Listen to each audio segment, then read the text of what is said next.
Hello students, this is Ram from Statech academy. आज हम आपको चैप्टर नंबर 6 नागार्जुन इसके आपको प्रश्न उत्तर कराएंगे एनसीईआरटी टेक्स्ट बुक से। तो शुरू करते हैं। प्रश्न 1, बच्चे की दंतुरित मुस्कान का कवि पर क्या प्रभाव पड़ता है। स्टूडेंट, बच्चे की जब कवि मुस्कान देखता है तो उससे बहुत ही मनमोहक लगती है और उसे ऐसा लगता है कि ये मुस्कान तो किसी भी मृत शरीर में प्राण भी डाल सकती है।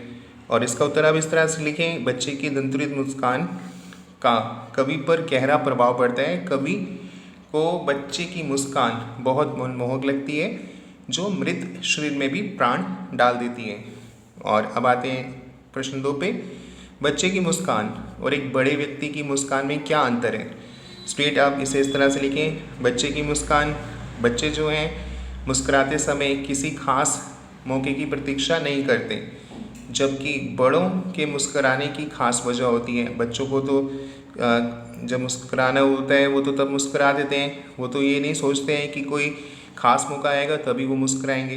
पर बड़े जो हैं जब वो मुस्कुराते हैं तो उनकी मुस्कुराने की एक ख़ास वजह होती है और वो किसी मौके का इंतज़ार भी करते हैं कि किसी मौके कोई मौका आए तो तभी वो मुस्कुराएं। खामखा में ऐसे मुस्कुराते नहीं हैं। पर बच्चे जो हैं वो किसी ख़ास मौके का जो है वो इंतज़ार नहीं करते, प्रतीक्षा नहीं करते हैं। और इसके बाद ये लिखें, बच्चों का मुस्कुराना सभी को प्रभावित करता है। बच्चे जब मुस्कुराते हैं तो सब उनसे प्रभावित होते हैं और उनसे प्रभावित होते हैं। पर बड़ों का मुस्कुराना लोगों को प्रभावित नहीं करता है। पर जब बड़े मुस्कुराते हैं तो कोई इतना नोटिस नहीं करता है। पर बच्चे जब मुस्कुराते हैं तो सब उनसे इम्प्रेस होते हैं, उन पर प्रभाव डालते हैं सभी वे। और बच्चों की हंसी में निश्चलता होती है। बच्चे जो हैं वो मन से हंसते हैं। और लेकिन जब बड़े हंसते हैं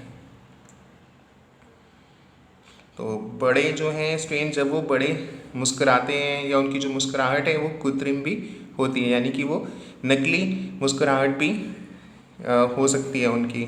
और बच्चे तो ऐसा नहीं है, वो तो जब भी हंसते हैं मुस्कुराते हैं उनकी हंसी में निश्चलता होती है, वो मन से हंसते हैं और वो किसी खास मौके का इंतज़ार भी नहीं करते हैं। अब प्रश्न 3, कवि ने बच्चे की मुस्कान के सौंदर्य को किन किन बिंबों के माध्यम से व्यक्त किया है। तो इसका उत्तर बहुत ही सरल है। ये भी इसे आप इस तरह से लिखें, बच्चे की मुस्कान इतनी सुंदर है कि वह मृतक में भी जान डाल दे। और अभी हमने प्रश्न 1 में पढ़ा ही है कि बच्चे की जो मुस्कान है वो कवि पर गहरा प्रभाव करती है, प्रभाव डालती है और कवि को बच्चे की मुस्कान बहुत मनमोहक लगती है और जो मृत शरीर में भी प्राण डाल देती है। जैसे कि कविता में है, मृतक में भी डाल देगा जान, मृतक में भी डाल देगा जान। और इसका साथ में अभी भी लिख सकते हैं, बच्चे की मुस्कान से प्रभावित होकर पाषाण यानी पत्थर भी पिघलाकर जल बन जाएगा। तो ये भी आप लिख सकते हैं। तो पिघलाकर जल बन गया होगा कठिन पाषाण, पाषाण मीन्स पत्थर। तो स्टूडेंट्स ये दो बातें जो हैं वो आप लिख सकते हैं इसमें, इस उत्तर में। और एक और भी आप लिख सकते हैं, ये भी मैं आपको बता दूं कि फिर आपको अच्छे मार्क्स मिल जाएंगे अगर इस तरह का ये प्रश्न आता है। इसमें आप तीसरा पॉइंट ये लिख दें, कवि बच्चे की मुस्कान की तुलना शेफालिका के फूल से करता है। जैसे कि इसमें लिखा है, कविता के अंदर झरने लग पड़े शेफालिका के फूल। तो बच्चे की जो मुस्कान की तुलना है वो शेफालिका के फूल से भी करता है। अब आते हैं प्रश्न 4, भाव स्पष्ट कीजिए। इसमें 2 पार्ट हैं, का और खा।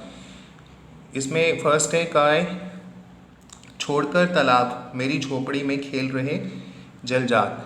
और दूसरा है, छू गया तुमसे कि झरने लगे पेड़ शेफालिका के फूल बास था की बबूल। तो एक एक करके दोनों को मैं आपको समझाता हूँ। जो का है उसका उत्तर इस तरह से लिखना है कि बच्चे की सुंदर मुस्कान की तुलना कमल के फूल से की है। यहाँ पर आप पढ़ सकते हैं कि छोड़कर तालाब जो कमल का फूल है वो तालाब में होता है। अब तालाब छोड़कर मेरी झोपड़ी में खेल रहे जलजात। तो बच्चे की तुलना इसमें कमल के फूल से की है। बच्चे की हंसी को देखकर ऐसा लगता है कि मानो कमल के फूल अपना स्थान परिवर्तित कर तालाब के स्थान पर झोपड़ी में खिलने लगे हैं। कि यहाँ पर अब बताया गया कि छोड़कर तालाब, यानी कि जो कमल के फूल हैं वो तालाब को छोड़ देते हैं और अपना स्थान जो है वो चेंज कर लेते हैं, परिवर्तित कर लेते हैं और अब वो मेरी झोपड़ी में खेल रहे हैं जलजात, और स्थान परिवर्तित कर कर तालाब के स्थान पर वो झोपड़ी में खिलने लगे। अब कमल के फूल तालाब में ना खिलकर उसकी झोपड़ी में खिलने लगे।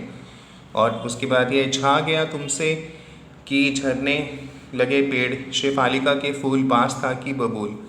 और इसका उत्तर आप इस तरह भाव स्पष्ट करें। बच्चे का स्पर्श पाकर कोई भी कठोर हृदय जल के समान पिघल जाए। जब बच्चे का जो स्पर्श है वो पाकर कोई भी कठोर से कठोर व्यक्ति हो जाए, पर उसका जो हृदय है वो जल के समान पिघल जाए। और बच्चे के स्पर्श से बांस या बबूल जैसे कांटेदार वृक्ष से भी फूल झरने लगते हैं। और बच्चे के स्पर्श से बांस और बबूल जो होते हैं वो कांटेदार वृक्ष हैं, और कांटेदार वृक्ष होने पे भी उनसे भी फूल जो है वो झरने लगते हैं। तो बहुत ही सरल उत्तर है दोनों के। यहाँ पर आपको बताया भी है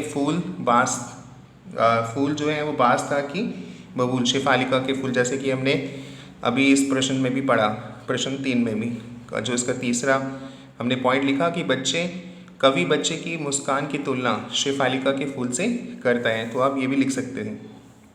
और अब आते हैं प्रश्न नंबर 5 पर। मुस्कान और क्रोध भिन्न भिन्न भाव हैं, इनकी उपस्थिति में बने वातावरण की भिन्नता का चित्रण कीजिए। और इसका उत्तर इस तरह से है। पहले मुस्कान का लिखेंगे। निश्चल तथा प्रेमपूर्ण मुस्कान किसी के भी हृदय को मुग्ध कर सकती है। जैसे बच्चे की मुस्कान जो है वो निश्चल है। अभी हमने प्रश्न 1 में भी पढ़ा जिसके उत्तर में कि बच्चे जो हैं वो कृत्रिम मुस्कान नहीं करते हैं, वो बड़ों की तरह जो है वो कृत्रिम मुस्कान उनकी नहीं होती, उनकी मुस्कान निश्चल होती है। प्रेमपूर्ण मुस्कान किसी के भी हृदय को मुग्ध कर देती है, किसी को हृदय को भी वो पिघला सकते हैं कठोर से कठोर। और बांस और बबूल से भी वो फूल जो है वो झरने लगते हैं। यह किसी का भी क्रोध कम करने में सक्षम है तथा मन की प्रसन्नता का प्रतीक है। तो ये इसमें आप लिखना है। और क्रोध यानी गुस्सा व्यक्ति के मन में चल रहे असंतोष की भावना है। जो मन में असंतोष चल रहा है तभी तो हमें गुस्सा आता है, ये हमारी असंतोष की भावना होती है। और गुस्से में तो स्टूडेंट्स आप सभी जानते हैं कि सोचने समझने की शक्ति जो है वो ख़त्म हो जाती है। तो गुस्सा यानी क्रोध व्यक्ति के सोचने समझने की शक्ति को ख़त्म कर देता है। और अब आते प्रश्न 6 पे। दंतुरित मुस्कान से बच्चे की उम्र का अनुमान लगाइए और तर्क सहित उत्तर दीजिए। तो स्टूडेंट इसमें आपको लिखना है बच्चे के दांत मुख्यतः 9 महीने से लेकर 1 साल में आने लगते हैं। और ज़्यादातर जो दांत निकलते हैं वो 9 महीने से और 1 साल के बीच में आ जाते हैं। और कविता को पढ़कर बच्चे की आयु लगभग 1 वर्ष की लगती है। जब आप इस कविता को पढ़ते हैं तो बच्चे की आयु का अंदाज़ा हो जाता है कि बच्चा शायद 1 वर्ष का है। और बच्चा अपनी निश्चल दंतुलित मुस्कान से सबका मन मोह लेता है। और इसको स्टूडेंट्स आपको इसी तरह लिखना है। और इसके बाद प्रश्न 7 है, और आगे भी अगर आप करना चाहते हैं तो आप हमें स्टूडेंट्स ज़रूर बताना, हम आपके लिए प्रश्न 7 और इसके आगे की भी जो प्रश्न है अपलोड करेंगे। अभी आप बस प्रश्न 6 तक करें और हमारी वीडियो को लाइक ज़रूर करें अगर समझ आ रही हैं। चैनल को भी सब्सक्राइब करें, बेल आइकन को भी ज़रूर हिट करें और अपने फ्रेंड्स को भी ज़रूर शेयर करें। Bye students and have a good day.